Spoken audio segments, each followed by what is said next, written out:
What's up, everyone? Mr. NoobTube Gamer. Today we're playing Modern Warfare 3 in 2024. We're going to talk about how the game's doing.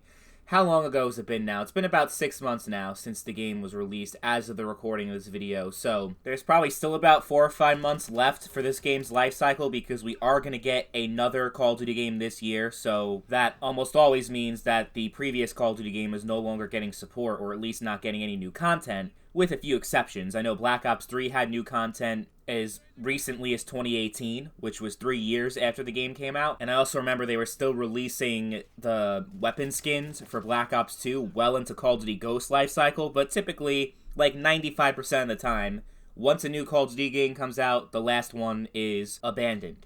And I find it hard to really imagine that 5 months from now, the game is going to be so fundamentally different and so much better that this video is going to be completely obsolete at that time. Because, you know, all the fundamental problems that MW3 has, it's not going to just go away. I mean, the biggest thing is that it's just a blatant copy and paste of Modern Warfare 2, which wasn't a very good game to begin with. So, you're copying a game that sucked, which means this game's gonna suck too, and it does. What I find funny, though, is that people's main critique is that the game is just obviously ripped off from MW2, but people were fine with that being the case with the MW3 that we got in 2011. That was an obvious copy and paste as well of MW2 from 2009. It was literally a $60 patch for Modern Warfare 2 with new maps, so I guess at least in that way it's better, because this MW3 just ripped off a bunch of old maps from 2009 Modern Warfare 2. And I love how that was the main selling point of the game. Look, you could play all the classic Modern Warfare 2 maps again.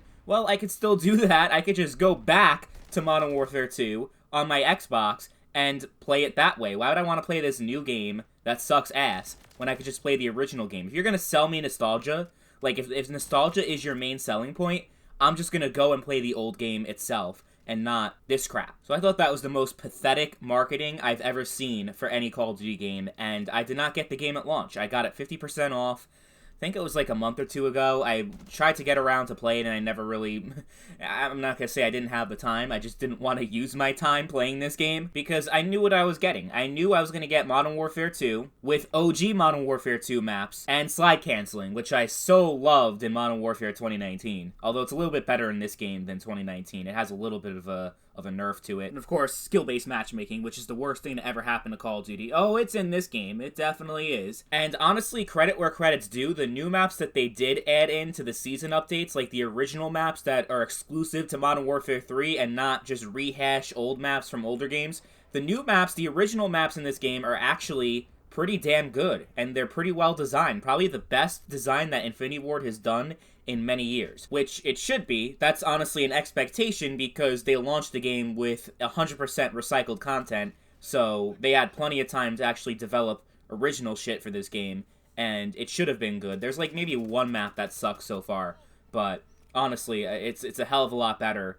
than the maps they've been putting out, than the shit that they've been cooking in Modern Warfare 2019 and Modern Warfare 2. Ugh, those were some of the worst maps in Call of Duty history, especially 2019. But because this game has the least amount of original content of any Call of Duty game in all of Call of Duty history, it lacks so much replayability. It gets pretty old pretty fast. Like, if you've played Modern Warfare 2, if you've played Modern Warfare 2019, you've already played this game. Like, I know it's a common cliche to label every Call of Duty game, it's the same game every year, it's recycled, it's repetitive, and sometimes that criticism goes a little bit overboard. Like, I remember even back in 2010, 2011, people were saying that. Like, no, you can't say that Black Ops 1 and Modern Warfare 2 are the same game. You can't say that Black Ops 2 and Modern Warfare 3 are the same game, or even Ghosts and Black Ops 2, Advanced Warfare and Black Ops 3. They were all different games, except for Black Ops 3 and Infinite Warfare. Those games were definitely a little bit too similar to each other. But then the year after that, we got World War II, which was completely different, and Black Ops 4, which was entirely different in its own way. And of course, Modern Warfare 2019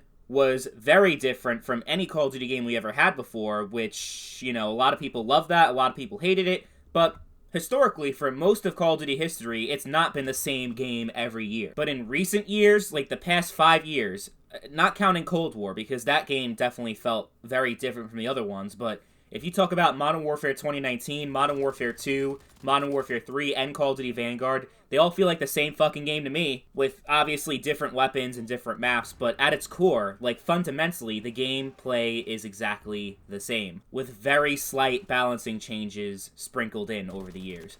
You know, you'd expect for there to be a trilogy, like the Modern Warfare trilogy. Like, let's look at the original one.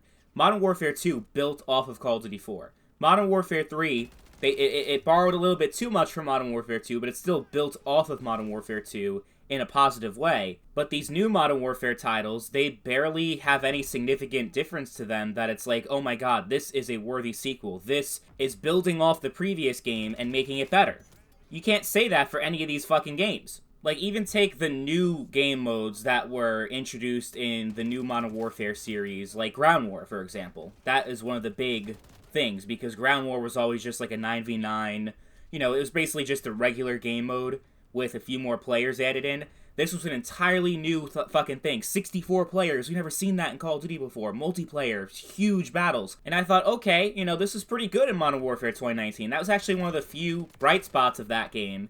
But, you know, if it still felt like it needed a lot of more development to really reach its full potential. But Modern Warfare 3, it's the same exact thing. They didn't add anything. They didn't make any changes. It's just the same exact thing that it was in Modern Warfare 2019 is what Ground War is in Modern Warfare 3. And then when you get into the campaign, the worst campaign in all Call of Duty history, which I didn't think was possible after Black Ops 3, but here we go with Modern Warfare 3. And the less we talk about zombies, the better, because I thought it couldn't get worse than Vanguard, and then they came out with MW3. And if you guys hate me enough and want me to suffer, I'll make a separate video playing that shit. But honestly, at the end of the day, there's no real value that you can get from Modern Warfare 3 in 2024 or any year. If you want to just complete your Call of Duty collection, I understand that. That's pretty much the main reason why I got this, and because it was on sale. Never get it for $70. You will regret it. It'll be the worst $70 you ever spent. The game only had so much potential. It's still being on the PS4 and Xbox One, which is insane to me that we're still getting new games on those old-ass systems. But there's a reason why you have to launch Modern Warfare 2 and Modern Warfare 3 in the same launcher, because they're the same fucking game. And I think, quite honestly,